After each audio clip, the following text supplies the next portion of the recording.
Bienvenido a Happy Psicología. Prepárate para dominar la carrera de psicología viendo vídeos y escuchando audios. ¡Empezamos!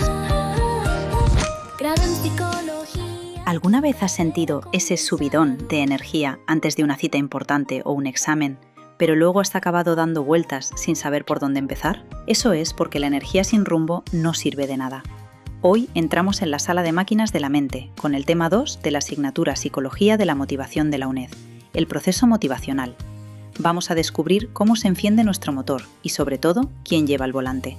Soy Cristina y antes de arrancar, recuerda que en happy.app tienes reels diarios para aprender psicología. Y por favor no olvides suscribirte y dejar un comentario. Contesto a todos y me hace mucha ilusión saber que hay alguien al otro lado de la pantalla. Os dejo con Sara y Daniel para entender por qué a veces nos sobra energía y otras veces nos falta el mapa. Hay algo más universal que esa batalla matutina con la alarma del móvil. Hay días que saltas de la cama, vamos, como si tuvieras un resorte, con una energía que dices, ¿de dónde sale esto? Y otros en los que, el simple gesto de sentarse en la cama parece que estás levantando una tonelada. ¿Por qué esa diferencia tan abismal? Y no es solo por la mañana. Esa energía va y viene durante el día, como una marea interna. Pues bien, hoy vamos a meternos de lleno en los materiales que tenemos sobre el proceso motivacional. Y vamos a intentar entender una pieza que es clave en todo este puzzle, la activación. Ojo, no hablamos de la meta, del objetivo final, sino de la chispa, la energía pura que nos pone en marcha. Exacto. Y esa es una distinción crucial que los textos subrayan desde el principio. Muchas veces pensamos en la motivación como tener un porqué, una dirección, pero la describen como un proceso con dos componentes que no se pueden separar. Por un lado, la dirección, que sería el volante del coche, y por otro, la energía, que es la gasolina. Hoy nos vamos a centrar solo en la gasolina, en esa fuerza que inicia, mantiene y al final termina nuestra conducta. En psicología, el término técnico para esa energía es activación. Vale, vamos a desgranar eso, porque activación me suena a muchas cosas. ¿Es simplemente lo contrario a estar dormido? ¿O hay más matices, según estas fuentes? Es mucho más que estar despierto, sí. Es la propiedad que le da energía a la motivación. Los textos usan un término que viene del inglés, arousal, que a veces se traduce como nivel de alerta, pero aquí abarca un estado general de reactividad, tanto fisiológica como psicológica. Es, digamos, el grado en que nuestro cuerpo está listo para actuar y procesar lo que pasa. ¿Y de dónde sale esta idea? ¿Lo de que el cuerpo tiene un sistema de energía para la acción? Pues las fuentes nos llevan a principios del siglo XX, a un fisiólogo, Walter Cannon. Fue uno de los pioneros en conectar nuestras respuestas más físicas, más viscerales, con un propósito para adaptarnos. Él hablaba de la famosa reacción de lucha o huida. Claro. La descarga de adrenalina. La que sientes cuando te dan un susto o, no sé, en una situación de peligro. Precisamente. Esa sensación, el corazón que se te acelera, la respiración que se agita, los músculos tensos, eso es la activación en su máxima expresión. Y Cannon entendió que no era una reacción caótica, sino un mecanismo biológico súper sofisticado. Es el cuerpo movilizando toda su energía en milisegundos para preparar una respuesta inmediata y fuerte, ya sea para luchar o para salir corriendo. Para él, la activación era, en esencia, la preparación para actuar. Entendido. Es como el sistema de arranque del cuerpo. Pero esa preparación, ¿dónde pasa? ¿Es un pensamiento, algo como tengo que prepararme, o es algo más físico, más profundo? Es como una sinfonía que ocurre en varios niveles a la vez. Y eso es lo fascinante. Los materiales que analizamos lo dividen en tres grandes sistemas que, en teoría, trabajan juntos.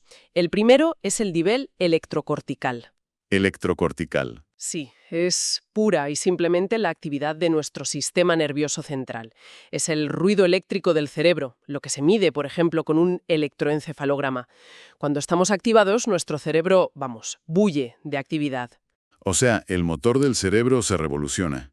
¿Y el resto del cuerpo? Me imagino que no se queda atrás. Para nada. Ahí entra el segundo nivel, el fisiológico. Aquí es donde notamos la activación de una forma más consciente. Es la respuesta del sistema nervioso autónomo. El corazón late más deprisa, sube la presión arterial, las pupilas se dilatan, incluso cambia la conductividad de la piel por el sudor. Son todas esas respuestas que asociamos con estar nerviosos o emocionados. Las típicas manos sudorosas y el corazón a 1000 antes de una presentación. Me suena, me suena. Interna se traduce en acción física, correr, hablar, gesticular. El movimiento en sí. Pero me surge una pregunta aquí. ¿Esos 3 niveles van siempre sincronizados? O sea, ¿puedo tener el corazón a 1000, el nivel fisiológico por las nubes, pero estar completamente quieto por fuera, a nivel motor? Has puesto el dedo en la llaga, en una de las cuestiones más interesantes de este campo. Y la respuesta es que no siempre van de la mano. Y eso nos lleva directamente a cómo podemos identificar la activación si no siempre es tan evidente. Las fuentes destacan 3 características clave. A ver, ¿cuáles son esas pistas? La primera, la más obvia, es la que ya hemos dicho, la conducta manifiesta. Si vemos a alguien corriendo a toda prisa para coger el autobús, pues es una apuesta segura que su nivel de activación es alto. Su comportamiento es observable, es enérgico, es el indicador más directo. Pero por lo que decías, fiarse solo de eso puede ser un poco engañoso, ¿no? Totalmente. Y aquí las fuentes nos dan un matiz crucial con un ejemplo que es brillante. El de un conejo que se queda absolutamente paralizado delante de un depredador. Si solo miramos su conducta motora, su movimiento, diríamos que está en calma total. Activación 0. Inmóvil. Pero por dentro. Por dentro es una explosión fisiológica. Si pudiéramos medirle las constantes, veríamos que su ritmo cardíaco está por las nubes, la presión arterial disparada, su sistema nervioso en alerta máxima. Su nivel de activación es altísimo, pero se manifiesta como inmovilidad. Es una respuesta de parálisis por terror. Lo del conejo es fascinante. Me hace pensar en la sensación de quedarse en blanco en un examen o en una entrevista. Por fuera puedes parecer tranquilo, pero por dentro es un caos. Es parálisis por activación, no por calma. Tiene todo el sentido. Entonces, si lo que hacemos no es siempre un indicador fiable, ¿qué otras pistas nos dan? La segunda característica es la persistencia. Los textos son muy claros en esto.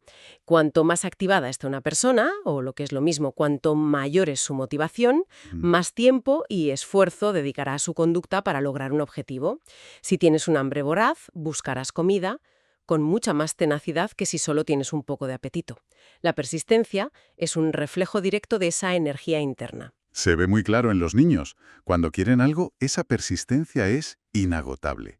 Su activación debe de ser altísima. Sin duda. Y la tercera característica, muy ligada a esta, es la intensidad o el vigor de la conducta. No solo se trata de cuánto tiempo persistes, sino de la energía que pones en cada acción. Una respuesta más fuerte, más rápida, más enérgica, suele indicar un mayor nivel de activación. La velocidad de un corredor en el sprint final o la fuerza con la que un manifestante grita una consigna. A mayor motivación, mayor intensidad. De acuerdo. Entonces, si juntamos todo, más activación significa más persistencia, más intensidad y, por lo general, más acción. La conclusión parece lógica. Si quiero rendir al máximo, lo que necesito es subir mi activación al tope. 3 cafés bien cargados antes de una reunión y a triunfar, ¿no? Sonríe es la conclusión más intuitiva y, según décadas de investigación, una de las más equivocadas. De hecho, los materiales que analizamos dedican una parte importante a desmontar esa idea. La relación entre activación y rendimiento es mucho más sutil y, la verdad, más interesante. No es una línea recta. Entonces, ¿cómo es? Tiene la forma de una U invertida. Imagina un gráfico. En el eje horizontal tienes el nivel de activación, de muy bajo a muy alto. En el vertical, la calidad del rendimiento. La curva empieza abajo, sube hasta un punto máximo en el centro y luego vuelve a caer de forma pronunciada. A ver, explícame eso. ¿Qué significa en la práctica? Pues significa que un nivel de activación muy bajo, pensemos en estar somnoliento, apático, lleva a un rendimiento muy pobre. Eso es obvio. A medida que la activación aumenta, el rendimiento mejora. Nos volvemos más alerta, más eficaces, pero esto solo funciona hasta un punto óptimo, que es la cima de esa U invertida.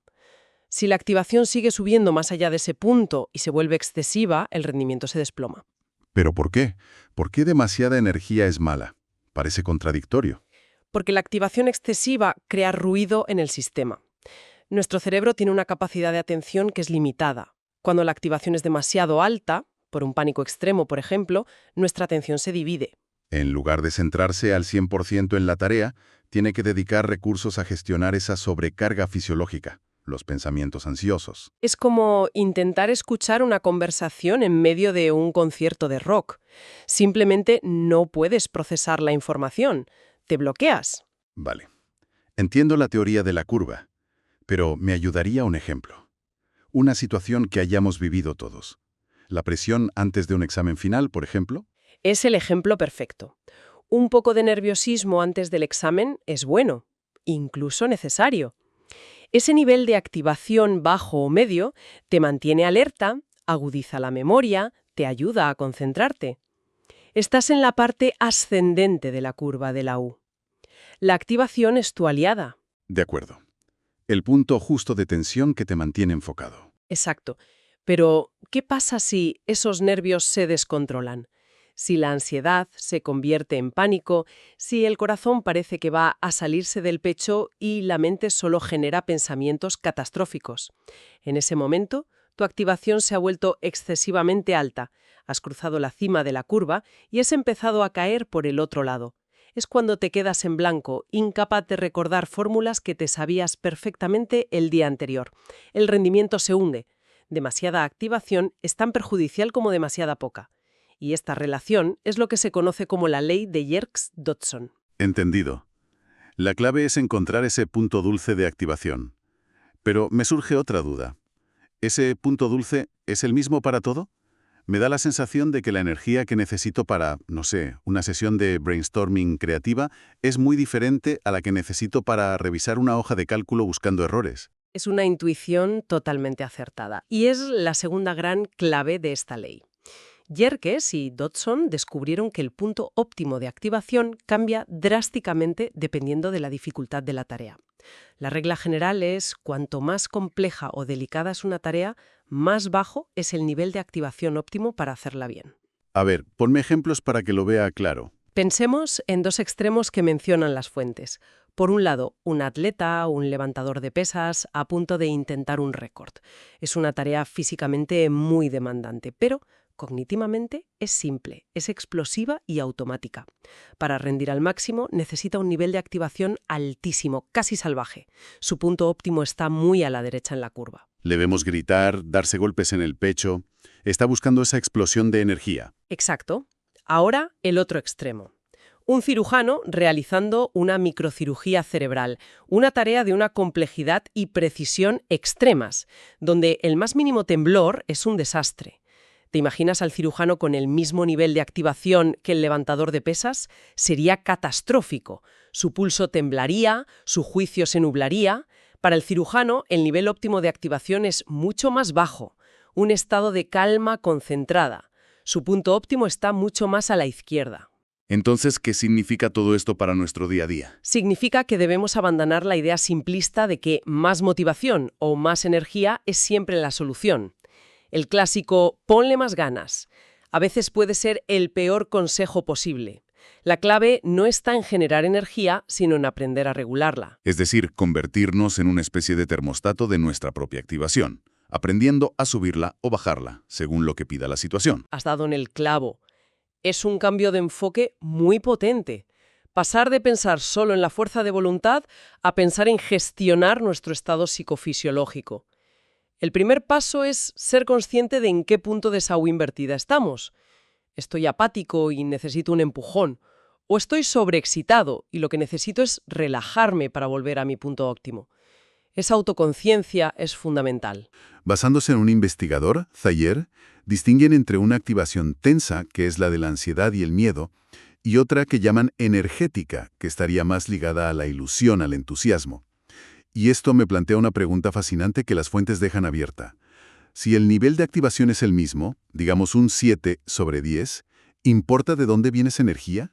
¿Podría el origen de esa activación, si nace del miedo a fracasar o de la ilusión por conseguir algo, cambiar la forma de esa U invertida? Quizás la activación que viene de la ilusión nos permite rendir mejor con niveles más altos que la que nace del miedo.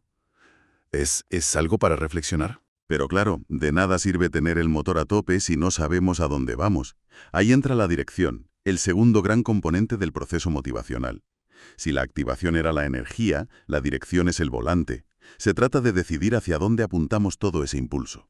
Exacto. La dirección es el aspecto, digamos, cualitativo y selectivo de la motivación. No se ocupa de cuánta energía tenemos, que eso era la activación, sino de en qué la empleamos. Es la responsable de la elección del objetivo que va a determinar la conducta. Fíjate que estamos constantemente cambiando de una actividad a otra, y la dirección explica por qué elegimos una y no otra. Es que eso es fascinante, observarlo en el día a día. Ahora mismo estoy hablando contigo, pero hace 5 minutos estaba bebiendo agua, y dentro de una hora ya estaré pensando en la cena. Parece que nuestra dirección cambia constantemente.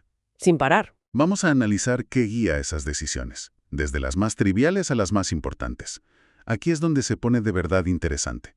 Porque, aunque parezca que la energía, la activación, es lo más importante, algunos autores en la materia defienden justo lo contrario.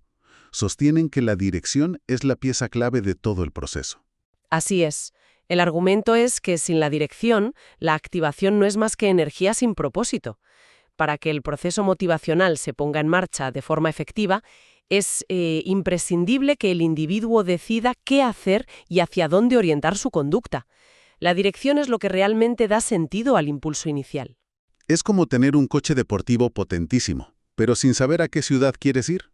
Puedes quemar mucha gasolina, pero no llegarás a ningún sitio relevante. Esa analogía es perfecta. Y para entender cómo elegimos ese destino, el investigador Palmero propone que la dirección depende fundamental de 2 variables. Son los 2 filtros que aplicamos antes de elegir un objetivo. Vale, vamos a desglosar esto.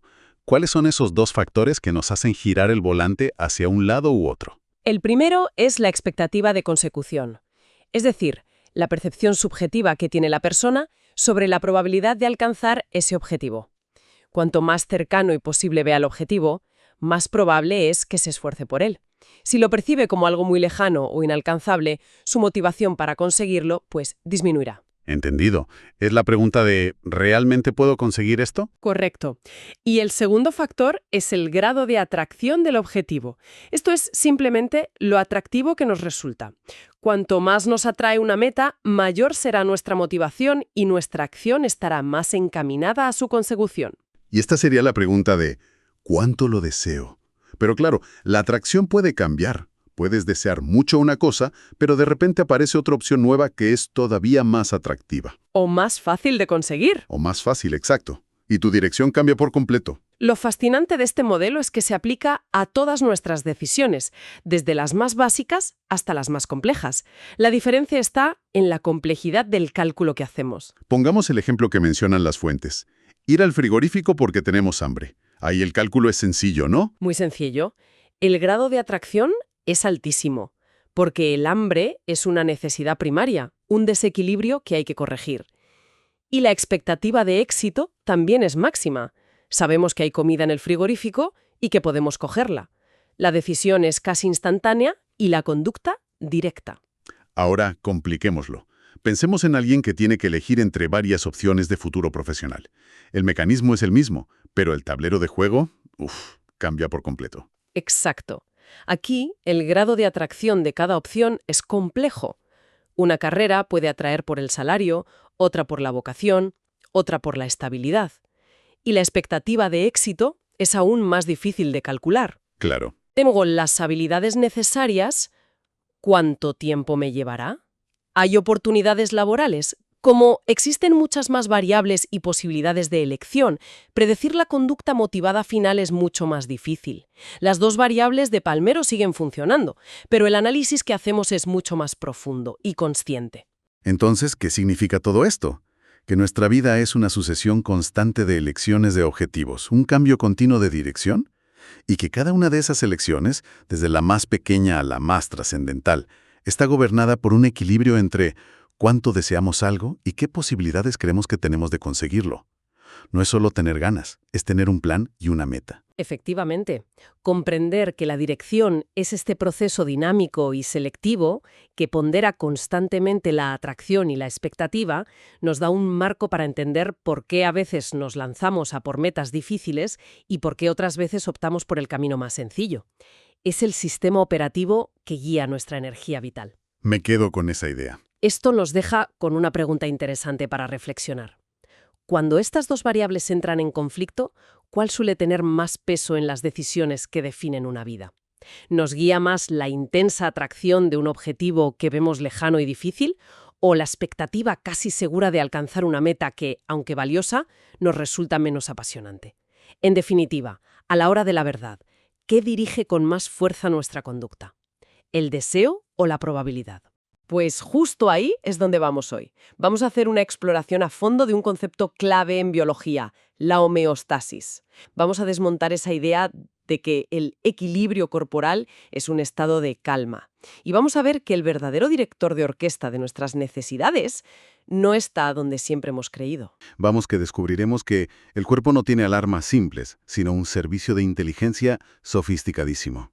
Homeostasis. A mí, de primeras, me suena algo quieto, estático, ¿sabes? Como un lago en calma. Pero el material que analizamos insiste muchísimo, en que esa imagen es, pues, errónea. Es que esa es la primera gran revelación.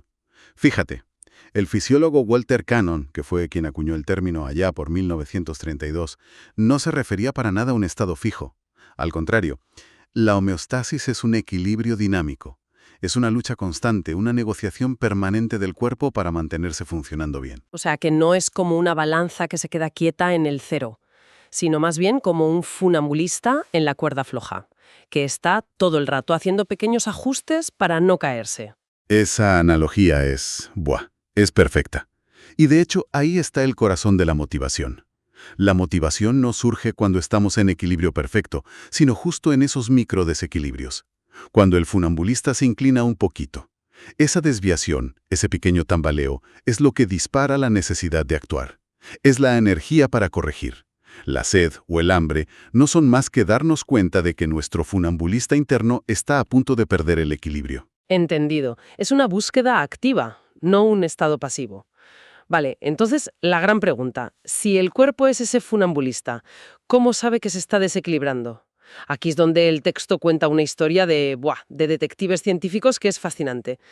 La primera teoría era la más obvia, claro. Claro, la teoría de los receptores periféricos o locales. Es que es de puro sentido común. ¿Por qué tengo sed? Pues porque tengo la boca seca y la garganta que raspa. La señal está ahí, en la periferia. ¿Por qué tengo hambre? Pues porque se me contrae el estómago, me hace ruido. El texto describe cómo se pensaba en el estómago casi como si fuera un globo vacío que al moverse pulsaba un botón de hambre. Suena increíblemente lógico. Siento la sequedad, bebo. Siento el retortijón, como. Caso cerrado. Pero la ciencia, rara vez se conforma con lo obvio. Y esta teoría, por muy intuitiva que fuera, tenía agujeros. Agujeros enormes. Porque, a ver, si la teoría de la boca seca fuese cierta, bastaría con chupar un cubito de hielo para quitar la sed. Y sí, alivia un momento, pero la necesidad de beber sigue ahí, porque el cuerpo sigue deshidratado. Y con el hambre pasa igual. Podrías llenar el estómago de agua para que deje de contraerse, pero tu cuerpo seguiría gritando por dentro que necesita nutrientes de verdad. Vale, entiendo. Entonces esas señales locales son más bien mensajeros, ¿no? Síntomas, pero no la causa original. ¿Y cuál fue la prueba definitiva que hizo que los científicos dijeran, vale, tenemos que buscar en otro sitio? Aquí es donde la cosa se pone de verdad interesante. El texto menciona unos experimentos clásicos que fueron, demoledores para la teoría local. Uno de los más llamativos fue con un animal al que le seccionaron los nervios de la garganta y el esófago. Según la teoría de la boca seca, ese animal ya no debería sentir sed normal, porque su principal alarma estaba desconectada. Espera, no me digas que seguía bebiendo. Pues no solo es que siguiera bebiendo cuando su cuerpo lo necesitaba, es que bebía la cantidad exacta de agua que su organismo requería. Ni más ni menos. Era la prueba irrefutable de que, aunque la boca no pudiera enviar su mensaje de «estoy seca», había otro sistema, uno mucho más preciso y centralizado que estaba al mando. La boca seca era solo el pregonero del pueblo, pero el rey que daba las órdenes, vivía en otro lugar. En el cerebro. Exactamente. Ahí es cuando toda la atención se desplaza hacia los receptores centrales. El cerebro tiene sus propios sensores, sus vigilantes, que monitorizan constantemente el estado interno del cuerpo. Y lo hacen mucho antes de que las señales de la periferia se hagan evidentes. Son los auténticos guardianes del equilibrio. ¿Y cómo funcionan? Porque vigilar todo el cuerpo desde un solo punto suena a ciencia ficción. ¿Qué es lo que miden exactamente? Pues el mecanismo es asombroso. Pensemos en la sed. El texto explica que el cerebro tiene unas células especializadas que se llaman osmorreceptores. Imagínatelos como si fueran diminutos globos ultrasensibles.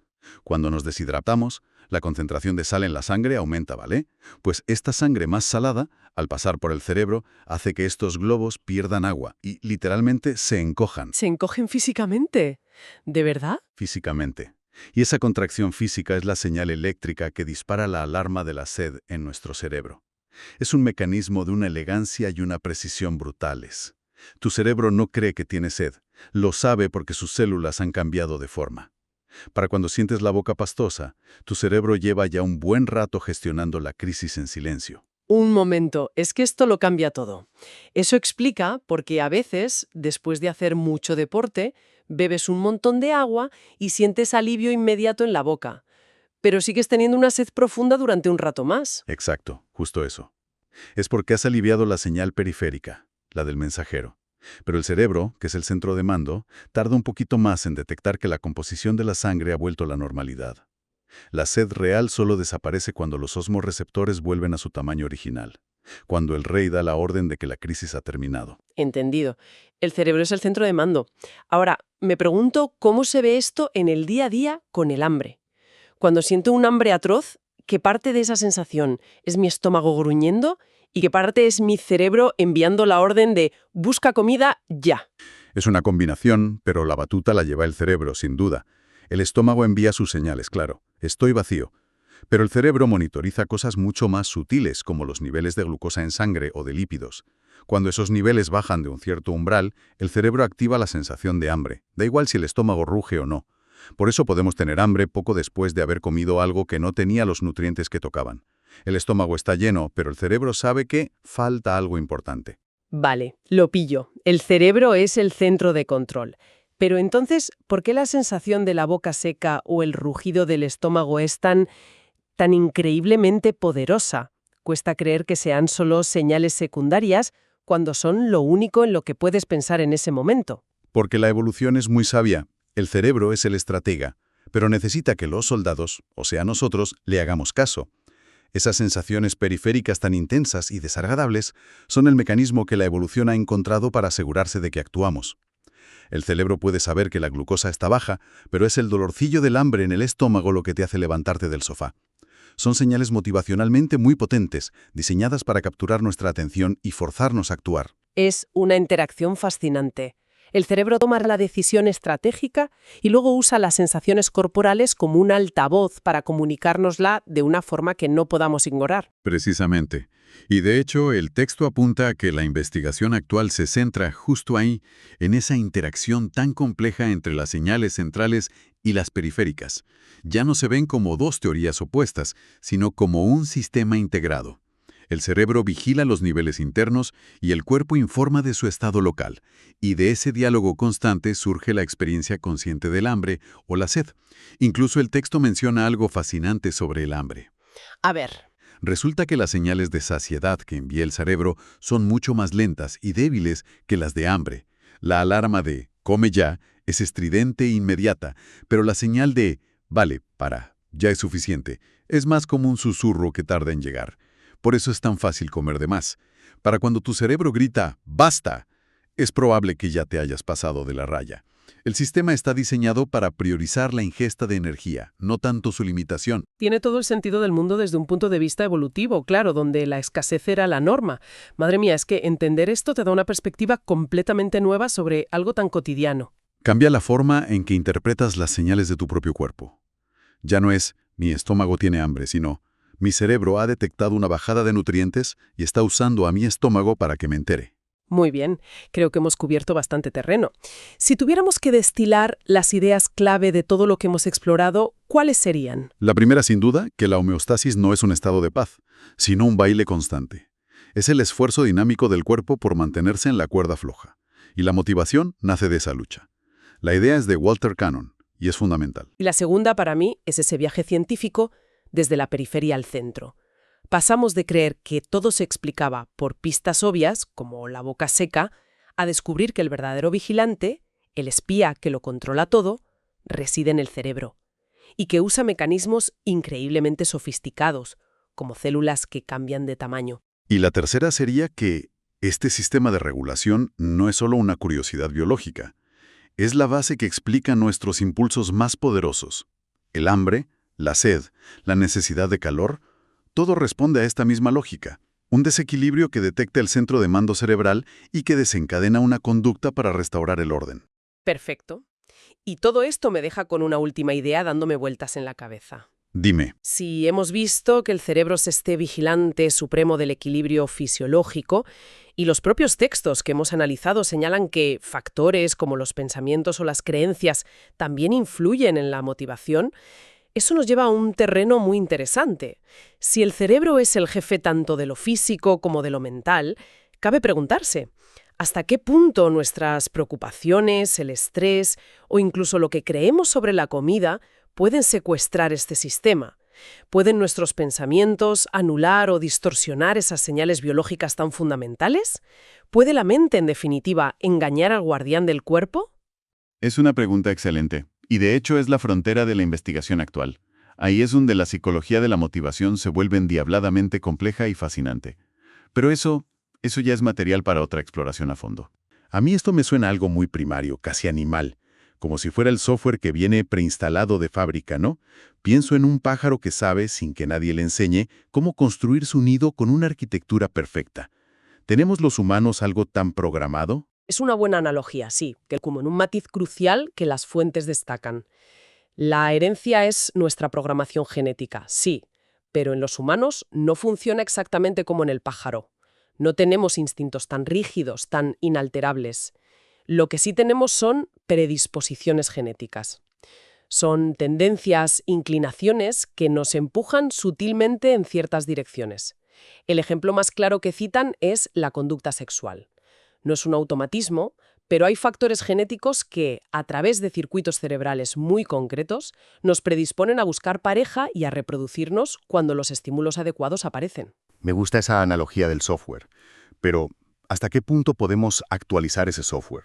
¿O estamos de alguna manera condenados por nuestra programación inicial? Si alguien tiene una predisposición genética, no sé, la impulsividad, ¿está atado a ella para siempre? Esa es la gran pregunta, claro. Y la respuesta es que no estamos atados. Esas predisposiciones son como tener el volumen de un canal de radio un poco más alto que los demás. Sigue ahí, pero puedes elegir conscientemente sintonizar otras emisoras. Nuestra biología nos da un punto de partida, un borrador, pero la experiencia, el aprendizaje y, como veremos, nuestros propios pensamientos se encargan de escribir la versión final. La genética carga la pistola, por así decirlo, pero el entorno y la mente aprietan el gatillo. Vale, entiendo. Lo genético es la base, el trasfondo. Pero luego están los avisos urgentes del cuerpo, las alarmas que no se pueden ignorar. Pienso en esa sensación abrumadora de sed después de correr, o el hambre que te nuble el pensamiento. Eso no es una predisposición sutil, es una orden directa. Pero los humanos hacemos un montón de cosas raras que no sirven para sobrevivir. Nadie se ha muerto por no saber tocar la guitarra o por no leer a Platón. De hecho, a veces parece que nos complicamos la vida a propósito. ¿De dónde sale ese impulso? Mente humana.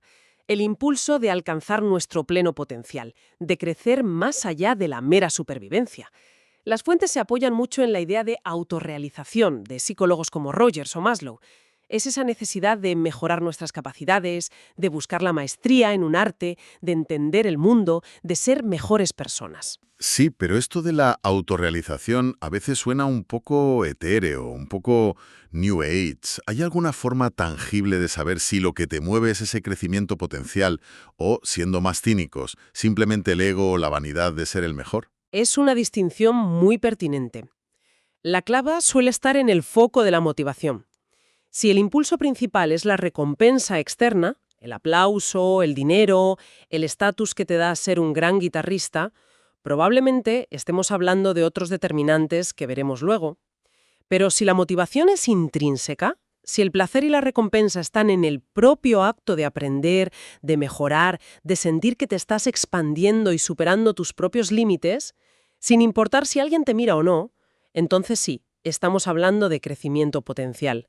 Es la alegría del proceso, no solo del resultado. Y supongo que la mente es la que tiene que dirigir toda esta orquesta de impulsos, porque tienes la programación genética de fondo, las alarmas del cuerpo sonando y ese anhelo de crecer. La misma situación, como enfrentarse a un examen importante, puede motivar a una persona a estudiar como nunca y a otra a quedarse paralizada por el pánico. El detonante es el mismo, pero la reacción es opuesta. Ahí entran los procesos cognitivos. Precisamente, son el director de orquesta.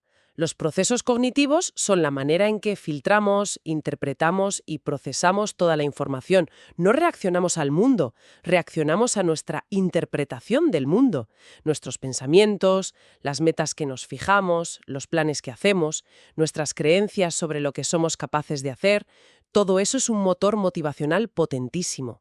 Piensa en la procrastinación. Un tema que nos toca a muchos, sí. Necesito estar inspirado para hacerlo, lo haré mejor mañana. Ese diálogo interno, esa interpretación de la tarea, es un proceso cognitivo que está determinando tu motivación, o en este caso, tu falta de ella. Y lo hace de una forma mucho más poderosa que cualquier impulso biológico en ese momento. Vale, creo que tenemos el motor interno montado. La base genética, las alarmas de la homeostasis, el deseo de crecer y la mente intentando poner orden en todo eso. Pero claro, ese motor no funciona en una burbuja, está en el mundo real. Y supongo que lo primero que hace el mundo es enseñarnos qué desear y qué evitar. Aquí entra el primer determinante externo, el aprendizaje. De hecho, se considera el principal determinante externo. La inmensa mayoría de nuestras motivaciones complejas son aprendidas. Las fuentes nos recuerdan que aprendemos por varias vías. Por un lado, por condicionamiento. Asociamos ciertas conductas con premios o castigos. Si de niño, cada vez que sacabas buenas notas te daban una recompensa, aprendes a estar motivado por el refuerzo positivo. Pero, y esto es fundamental, también aprendemos observando a los demás. La teoría de Bandura sobre el aprendizaje social es clave aquí. Claro, es el veo, quiero, como cuando de repente todo el mundo se puso a hacer pan de masa madre durante la pandemia. Dudo que hubiera un impulso genético global para amasar pan, simplemente lo vimos en todas partes, en redes sociales, amigos, y aprendimos a desearlo. Es el ejemplo perfecto. Vimos a otros hacerlo, vimos que obtenían una recompensa, como un pan bonito, una sensación de logro, la validación social, y eso nos motivó a intentarlo. Aprendimos qué desear y qué valorar observando a nuestro entorno. La publicidad, por ejemplo, es una máquina gigantesca de moldear nuestras motivaciones a través del aprendizaje por observación. Y esto me lleva al siguiente punto, que parece el más básico e intuitivo de todos, el hedonismo. El principio del palo y la zanahoria, la búsqueda del placer y la huida del dolor. Sí, es una de las explicaciones más antiguas sobre la conducta, la verdad. El hedonismo es esa tendencia a aproximarnos a lo que nos produce placer y a evitar lo que nos causa dolor. Parece simple, pero subyace a una cantidad enorme de nuestras decisiones diarias. Pero me genera una duda. ¿No es una visión un poco simplista? Porque todos hacemos cosas que nos generan un dolor o un esfuerzo a corto plazo, como ir al gimnasio a las 7 de la mañana o estudiar hasta las tantas para un examen, buscando un placer a muy largo plazo. ¿Cómo encaja eso en un modelo tan inmediato de buscar placer y evitar dolor? Es que ahí es donde el hedonismo se cruza con los procesos cognitivos de los que hablábamos antes. Nuestra mente es capaz de proyectar a futuro. Somos capaces de sopesar el dolor pequeño e inmediato de levantarse temprano para ir al gimnasio contra el placer grande y futuro de estar más sanos, más fuertes o tener mejor aspecto. Nuestros pensamientos y nuestra capacidad de planificación modulan ese impulso hedonista básico. Sacrificamos un placer pequeño ahora por uno mucho mayor después. Es una gestión hedonista a largo plazo, posible gracias a nuestra corteza prefrontal. Entendido. Y por último, llegamos a un factor externo que creo que todos hemos sentido. La gente. Los demás.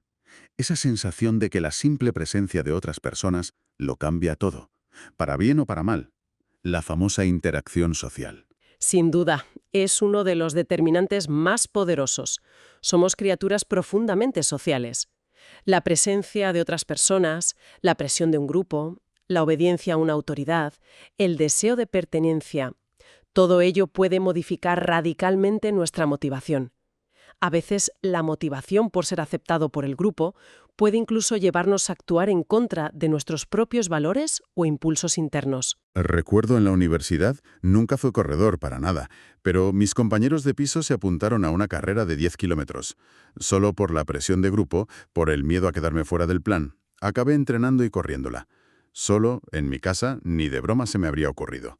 Esa es la interacción social en su máxima expresión. Puede anular por completo tu pereza innata. Ese es un ejemplo perfecto. Tu motivación no nació de un deseo de crecimiento personal ni de una necesidad homeostática, nació puramente de la interacción social. Y demuestra su poder. Puede hacernos descubrir capacidades que no sabíamos que teníamos o, como en otros casos más oscuros, puede hacernos participar en conductas que individualmente rechazaríamos. Vale. Tenemos todas las piezas del puzzle sobre la mesa, los determinantes internos y los externos. Ahora, el gran reto, ver cómo encajan. Porque en la vida real actúan todos a la vez. Porque en el día a día lo vivimos como algo casi, instantáneo, ¿no? Siento una necesidad, actúo y ya está. Sí. Pero estos modelos que vamos a ver son como una disección a cámara lenta de ese impulso. Nos permiten pausar en cada fase y entender qué engranajes se están moviendo por dentro. Entiendo. Empecemos por uno que parece el más sencillo de leer. Casi como un GPS que te da una ruta directa con 3 paradas claras. El modelo de Lambert-Deckers. Exacto. Es un modelo muy secuencial, muy lógico. Deckers lo llama la secuencia motivacional, y todo arranca en lo que él denomina la elección del motivo. La elección del motivo. Es el punto de partida. No es que la motivación surja de la nada, sino que elegimos un objetivo entre varios posibles. O sea que siempre hay una competición interna. Quiero ponerme en forma, pero también quiero ver una serie, y también me apetece una pizza. La motivación empieza en el momento en que una de esas opciones gana. Precisamente. Piensa en alguien que decide, no sé, prepararse para correr su primera carrera de 10 kilómetros. ¿Vale? ¿Por qué elige eso y no, por ejemplo, aprender a tocar la guitarra? Pues su elección final dependerá de la intensidad de su interés, de lo atractivo que le parezca el reto, de la probabilidad que crea tener de conseguirlo y del esfuerzo que esté dispuesta a invertir. Es el momento en que se dice, vale, esto es lo que quiero conseguir. Justo. Y una vez elegido el destino, la línea de meta de los 10 kilómetros, toca ponerse en marcha. Aquí entra la segunda fase de Deckers, que es la conducta instrumental. Y esto es, supongo, lo que todos identificamos como estar motivado. Sí, la acción. La acción, el sudor, el salir a entrenar aunque llueva. Correcto. Son todas las actividades que realizas para conseguir ese objetivo. Pero lo interesante es cómo Deckers propone medir esta conducta, cómo hacerla tangible. Ah, Señala 3 aspectos clave para cuantificarla. esto es clave, claro. Porque estar motivado suena muy abstracto. ¿Cómo se mide? Pues según Deckers, primero con la duración o persistencia. Es el tiempo total que le dedicas a conseguir el objetivo. Los meses de entrenamiento. Eso es, en nuestro ejemplo, los 3 meses de entrenamiento. Segundo, la frecuencia. El número de veces que se insiste en la actividad. Salir a correr 4 veces por semana en vez de una. Exacto, demuestra más motivación. Y por último, la intensidad. Espera, un momento. Con duración, frecuencia e intensidad, ¿no pueden entrar en conflicto? Porque puedo pasarme 10 horas en la biblioteca, que es mucha duración, pero con una intensidad bajísima, mirando el móvil cada 5 minutos. Muy buena pregunta. Esa es una pregunta excelente y apunta directamente a una de las limitaciones de un modelo tan conductual. Deckers se centra en lo observable, en lo que se puede medir desde fuera. ¿Vale? La intensidad sería la cantidad de esfuerzo que inviertes en cada sesión, la velocidad a la que corres, las series que haces. Si alguien sale 4 veces por semana, que es alta frecuencia, pero solo pasea 20 minutos, pues su motivación real es menor que la de quien sale 3 veces pero hace entrenamientos exigentes de 1 hora. ¿Entendido? El modelo te da las herramientas para medirlo, pero eres tú quien tiene que analizar la combinación de los 3 factores. Entendido. O sea, lo que Deckers nos da más que una teoría sobre sentimientos es una herramienta. Nos dice, ¿quieres saber si alguien está motivado? No le preguntes cómo se siente. Mide lo que hace. Has dado en el clavo. La motivación deja de ser algo misterioso y se convierte en algo observable. Horas, repeticiones, esfuerzo. Justo. Y esa secuencia termina con el tercer y último paso, la satisfacción del motivo. Vale. Esto se logra con lo que Deckers llama la conducta consumatoria. Es el final del viaje. Has cruzado la línea de meta. Y ahora llega la hora de la verdad. Te paras y piensas. Bueno, ha merecido la pena. Y no es todo si lo has conseguido o no, ¿verdad? Es la sensación que te deja. Exacto. Se evalúan las propiedades objetivas del resultado, el tiempo que has tardado, si te has lesionado, pero sobre todo las sensaciones subjetivas. El orgullo, la satisfacción ¿O la decepción? o la decepción, que también puede pasar. Y ese sentimiento es absolutamente fundamental porque es el que determinará si en el futuro te planteas correr una media maratón o si por el contrario cuelgas las zapatillas para siempre. Entiendo el modelo de Deckers. Es como un plan de proyecto. Eliges, ejecutas y evalúas. Pero se siente un poco... Rígido. sí, es muy lineal. ¿Qué pasa si a mitad del entrenamiento te lesionas o te das cuenta de que tu plan no funciona? Supongo que ahí es donde la idea de Fernández Abascal aporta algo nuevo, ¿no? Exactamente. El modelo de Deckers es fantástico para describir un proceso ideal, pero la vida real es más caótica. Y ahí es donde el modelo de Fernández Abascal introduce dos conceptos que lo cambian todo: la intención y, sobre todo, la retroalimentación. La intención. Para él, el proceso se activa por los determinantes de siempre, internos o externos, pero el verdadero motor de arranque de la conducta no es el deseo, es la intención. Pero, a ver, ¿cuál es la diferencia? Querer hacer algo y tener la intención de hacerlo suena muy parecido. Un matiz sutil, pero Crucial. crucial. La intención es el indicador de que te comprometes activamente a realizar un esfuerzo. Es la decisión consciente de voy a hacerlo. Ah, vale. No es un me gustaría correr una 10K. Es un me he apuntado a la carrera del mes que viene y voy a seguir este plan de entrenamiento. Es un compromiso. De acuerdo. La intención es como el contrato que firmas contigo misma. Pero, ¿qué tan vinculante es? Porque todos hemos hecho propósitos de año nuevo con muchísima intención que se desvanecen en febrero. Claro. ¿Qué hace que una intención se mantenga y otra no, según este modelo? Aquí entra la segunda pieza clave. La retroalimentación. O el feedback. Lo más importante de este modelo es que no es un camino de ida. Ajá. La propia conducta motivada, el salir a entrenar, va generando información constante sobre cómo estás progresando.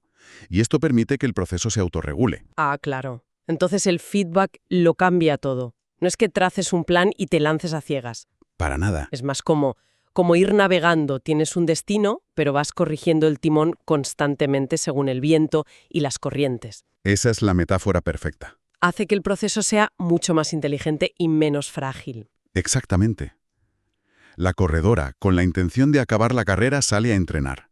El feedback son los datos de su reloj, su ritmo, su pulso, el cansancio que siente. Sí.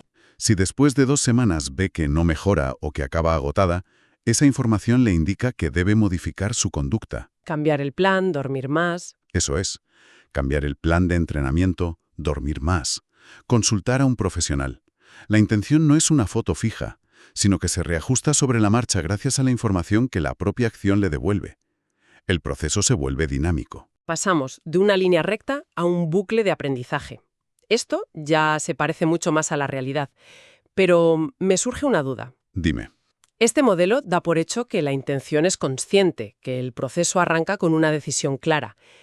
Pero, ¿siempre es así? ¿De dónde sale la chispa inicial? ¿Siempre somos conscientes de por qué queremos lo que queremos? Y con esa pregunta abres la puerta al tercer y último mapa, el de Francesc Palmero, que es probablemente el más complejo y fascinante. A ver. Palmero divide todo el proceso en 2 grandes momentos, pero la clave está en cómo desglosa el mismísimo punto de partida. Desglosémoslo. ¿Cuál es el primer momento? El primer momento es la toma de decisiones y la elección del objetivo. Todo empieza, como siempre, con un estímulo, pero la clave para Palmero es cómo lo percibimos. Y aquí introduce una distinción fundamental. Vale. La percepción puede ser consciente. Ves un anuncio de la carrera de tu ciudad, te parece un buen reto y decides apuntarte. Claro y deliberado. Es lo que todos pensaríamos que ocurre siempre. Veo algo, lo quiero, voy a por ello. Pero Palmero introduce la idea de que la percepción también puede ser no consciente. Un estímulo puede presentarse de forma subliminal, sin que nos demos cuenta, pero aún así ser capaz de activar nuestra motivación. ¿Subliminal? Ostras, eso suena casi a ciencia ficción. ¿Cómo funciona? Bueno, pensemos en los famosos experimentos de los años 50 con fotogramas de Beba Coca-Cola. Aunque su impacto real se exageró, la idea de base es esa. Nuestro cerebro procesa información que está por debajo del umbral de nuestra conciencia. Ya. O un ejemplo más sutil. Quizás has escuchado a unos amigos hablar con entusiasmo de lo bien que se sienten desde que corren, pero tú no estabas prestando atención activamente. Estabas a otra cosa. Exacto. Sin embargo, el mensaje cala. Y una semana después, sin saber muy bien por qué, te encuentras buscando zapatillas de correr online. El estímulo estaba ahí, pero no lo procesaste de forma consciente. O sea que puedo estar motivada para hacer algo sin saber exactamente qué ha disparado esa motivación. ¡Qué fuerte! Y a la vez, fascinante. Totalmente. Y una vez que la percepción, consciente o no, nos ha llevado a elegir una meta, ¿qué pasa? Ahí empieza el segundo momento. El control del resultado. Y este momento es un proceso activo y constante mientras actuamos. Palmero dice que hacemos dos cosas a la vez. A ver, Por un lado, una verificación de la congruencia. Es decir, nos preguntamos continuamente, ¿lo que está pasando se ajusta a lo que esperaba? ¿Este plan me está acercando a mi meta o solo me está agotando? es como el sistema de feedback de Fernández Abascal, pero más en tiempo real, ¿no? Exacto. Y al mismo tiempo que verificamos, realizamos una atribución de causas. Intentamos entender por qué estamos obteniendo ciertos resultados.